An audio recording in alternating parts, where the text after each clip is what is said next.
There are a lot of issues surrounding mental health in the LGBTQ community, and not everyone calls it mental health. Sometimes it's feeling low or feeling excluded or not understanding how to be part of the larger society. So it's hard to know how to treat it or how to find help for it. It's not spoken about. You just, the assumption is you come out and the sentence, it gets better. And it doesn't always. And I think it's important that people know that it doesn't always, but people need to have conversations about it. We need to be more open-minded about speaking about it and accepting, embracing, and actually know how to deal with it. Some people struggle to come out and it does obviously massively affect them, and I think there should be a lot more done to help within the community for the mental health side of everything. I think that still today it's massively misunderstood, isn't it? Yeah, massively. People are still finding a way to be able to talk about it.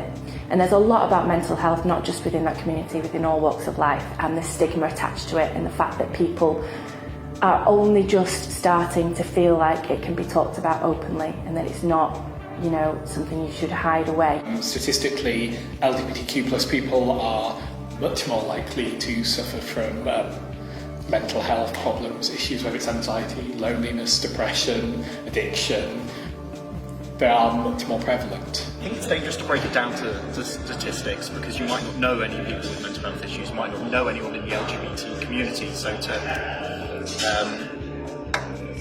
I think it's a tough thing to tackle. There's all sorts of issues though, it's addiction as well, and not just, you know, drugs, anything like that, but sexual addiction, there's alcohol, there's so many things that you see people put down to being a gay lifestyle, and it isn't, it's an issue. I also think that as you get older, then that brings its own problems as well. And I'm sure a lot of people suffer mental episodes in their older years. Young people still, I think, have problems when they realise that they're not quite the same as their peers, and older people of my generation have grown up with an awful lot of baggage because we were all around before the 1968 Act,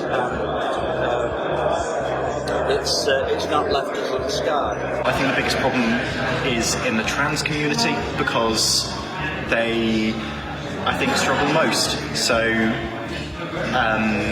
suicide is, I think, still the most common cause of death in the trans community. It's a very big problem. And it's something that we kind of do need to shed our skin about a little bit and start being ourselves. One of the things that helps mental health issues is not just support groups, but the arts, theatre,